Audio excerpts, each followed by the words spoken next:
officially in the second quarter of the year, so let's do a small self-reflection and talk about our goals going forward.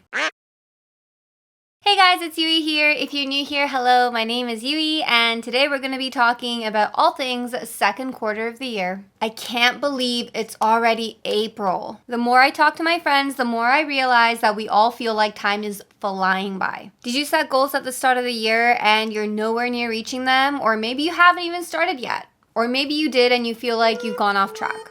All of those things are totally okay. Let's do a small recap, self-reflection, and figure out how we can get back on track. So as always, the best time to start is right now. So if you haven't started or if you feel behind, don't sweat it.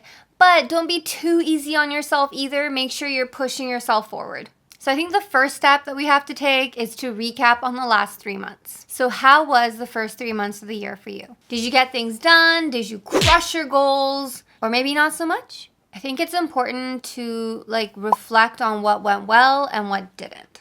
For me, what went well was I was able to be consistent with my YouTube uploads, and I got a lot better at editing because I've been doing it so much every week. That's most of my days. And I've been able to continue improving something with every single video and learning new editing techniques and making sure I don't stay stagnant in one place. And some things that didn't go so well for me in the first 3 months would have been taking care of my physical health. I'm in a really good place, but because I've been so into editing and shooting and scripting and idea creating and coming up with ideas, that because it's taken up most of my day, I've found that I've been eating a lot more poorly, which can affect my skin, which is what I talk about all the time. And I haven't been keeping up with my yoga like I used to. Because I'm so rushed to get everything done and stay on schedule, I tend to prioritize that over getting on my mat and doing yoga for 30 minutes to an hour each day. But I know because I'm in front of the computer a lot more, I need to be doing more yoga. My body needs it even more than it used to. And I need to eat well because if this continues, I'm just going to continue to eat poorly, and that's not okay. Because if I don't have my physical health, I can't work on anything. Health is number one. So that's something I really have to work on in the next 3 months. So what about you? It might help to write things down or type them up. You could just think about it too, but sometimes the visuals really help. So whatever helps you recap your first 3 months, go ahead and do that. So now that we've celebrated our wins and learned from the mistakes we made in the first 3 months, now let's reflect on our goals. Take a second to reflect on the goals you set for yourself at the start of the year. Are they still aligned with how you feel right now? Because they don't have to be. Goals aren't meant to always stay the same. So if you need to tweak them and get them to match how you feel right now. Changing your goals is not failing. It just means you're evolving and you're allowing your goals to evolve with it. All good things. Goals should always be flexible, and they should be things that you're working towards, not things that are holding you back. Now that you have your goals in mind, try and break them down into actionable steps. Creating a bite-sized action plan makes it a lot easier to follow through than having one massive goal that you don't know how to tackle. Take away the overwhelm and make it easy for yourself. I made a video, I think in February, that was about how to break down your goals into smaller pieces and where to start if you feel like you're procrastinating too much. So I'll make sure to link that somewhere on this video, and I'll leave the link down in the description box below. The description box. Felt like I said that wrong. I love the idea of breaking big goals into smaller pieces because small things are going to help you achieve consistency, and consistency is actually very hard. And because it's hard, we want to make it as easy as possible on ourselves. So the way I've achieved consistency in uploading YouTube videos would be making sure that I have a couple hours set aside just for scripting. And then maybe the next day I'm editing. If I try to script, film, and edit all in one day, it's gonna burn me out. There's so many different moving parts when it comes to filming, so breaking each of those things up into different tasks, making it small, making it so one task doesn't take over 2 hours at a time, makes it a lot easier for me to tackle, and it also makes it more fun for me because I don't feel overwhelmed before I even start it. Overwhelm is my biggest enemy. So take those mini baby steps towards your goals. Because let's say your goal is to jog for 30 minutes every day. You don't have to start out being able to do that immediately. So maybe start with a 5-minute jog for a week and then move it up to 10 minutes for another week and then keep adding more time. Because the reality is if you can't jog for 5 minutes, you're never going to jog for 30 consistently. So we all have to start small. And that can suck because, a lot of us, we just want to start and then fast forward to success because that's all we see on social media. But don't compare, keep those blinders on, and just keep moving.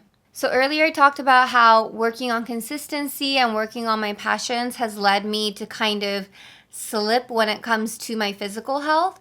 And that's one I want to really emphasize for everybody because once you get busy, oftentimes your nutrition, your exercise, and your sleep kind of go down the drain. It's very easy for it to go down the drain because we feel like we can compromise on those things and other things we can't. I really want to emphasize that this is completely untrue. We cannot compromise on our health. And this is coming from someone who used to have chronic migraines 20 to 25 days each month. So I know that when your body is not feeling up for it or it's not in its best state, you are not going to produce your best work and you might not even be able to work at all. At least that's how it was for me. So I know better. I need to take care of my physical health more.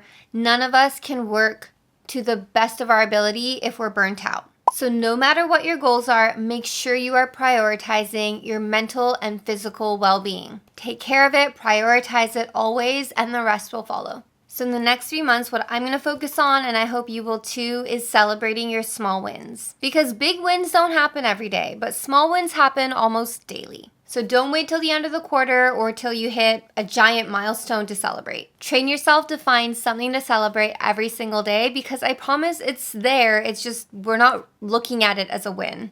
So no matter how small, if we can train ourselves to find the small wins in our life, it'll keep us a lot more motivated. And it's just more fun. Now with all of this being said, the most important thing that you can do in the next 3 months is to take action, which is also the hardest. Thinking and brainstorming and wondering and hoping and daydreaming are all wonderful, but they aren't as powerful as actually acting on something. Planning doesn't create change, unfortunately. Action does. Researching can teach you a lot, but taking action will teach you more. Maybe it's one thing today, or maybe it's a bunch of things if you have a lot of time, but just make sure you're taking action and moving, physically doing and moving towards the goals you're setting for yourself. And if that's hard to do alone, have an accountability partner. It could be a family member, a friend, a mentor, someone in your community, but someone to check in on you and see if you're staying on track. But at the end of the day, remember, it's all you. You're the one who has to take action. You're the one that has to make these changes. Whether you have an accountability partner or not, the person doing the work in the end is you. In 3 months, it's going to be summer. Half the year will be over. I know what it's like to go through a year feeling like I accomplished nothing and to feel like I didn't move towards anything that I wanted to move towards and to feel completely disappointed in myself. And it's a really sucky feeling. And I don't want anyone watching this to feel that way. So just know that even if they're really small actions, if you're doing something that's working towards your own personal dreams or goals, you're going to feel so awesome after. So let's make the second quarter of this year the most productive one yet. I totally believe that you're capable. It's just sometimes really hard to get that momentum going, but that's all going to come by taking action. And I hope that we can look back at ourselves in 3 months' time and feel like we're a better version of ourselves and hopefully a happier version. If you have any goals or steps that you're taking that you want to share, please drop them in the comments below. Thank you so much for watching till the end of the video. I appreciate you being here, and I am cheering you on from this side of the screen. If you are committed to making the next 3 months the best ones yet, please hit that like button and don't forget to subscribe for weekly videos. I hope you are crushing your goals today and that the next 3 months are going to be amazing. I'll see you in the next one. Bye!